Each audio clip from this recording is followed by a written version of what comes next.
निगरान सूबाई वजीर डॉक्टर जमाल नासिर कहते हैं कि इंजेक्शन से बीमारी खोने वाले मरीजों की तादाद 73 हो गई। इंजेक्शन कंपनी इतनी बड़ी है कि पूरे पाकिस्तान को खरीद सकती है। कंपनी मीडिया और आवाम का प्रेशर है। 3 मुलजिम गिरफ्तार कर लिए हैं। इंक्वायरी जारी है, किसी को नहीं छोड़ा जाएगा। जबकि निगरान वजीर से डॉक्टर जावेद अकरम ने कहा कि पूरे पंजाब में गैर मयारी इंजेक्शन फरोख्त हो रहे थे। अस्पताल अमले से भी तफ्तीश शुरू कर दी है। 2 हफ्ते तक रिपोर्ट का इंतजार करेंगे। तहकीकात मुकम्मल होने पर हकाइक आवाम के सामने लाए जाएंगे। मजीद कहा कि वेस्टर्न्स को कैंसर के लिए इस्तेमाल की इजाज़त है। जिनमें सबसे ज़्यादा डायबिटीज़ हम दूसरे या तीसरे नंबर पे हैं।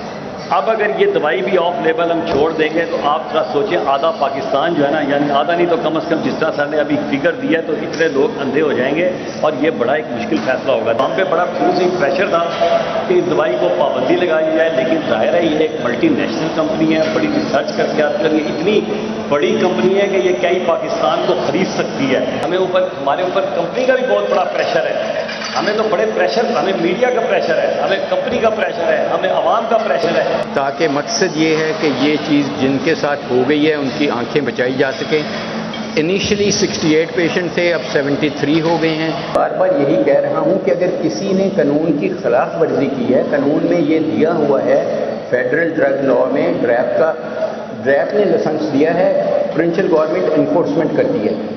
अब उन्होंने ये लाइसेंस दिया कि जी आप अपने हॉस्पिटल की 4 दीवारी में ये कर लें अपने मरीजों के लिए। ये नहीं कहा कि आप मुल्तान, लाहौर से मुल्तान भेज देंगे, ठीक है, वो गलत हुआ है और उसकी उनको सज़ा मिलेगी इंशाअल्लाह।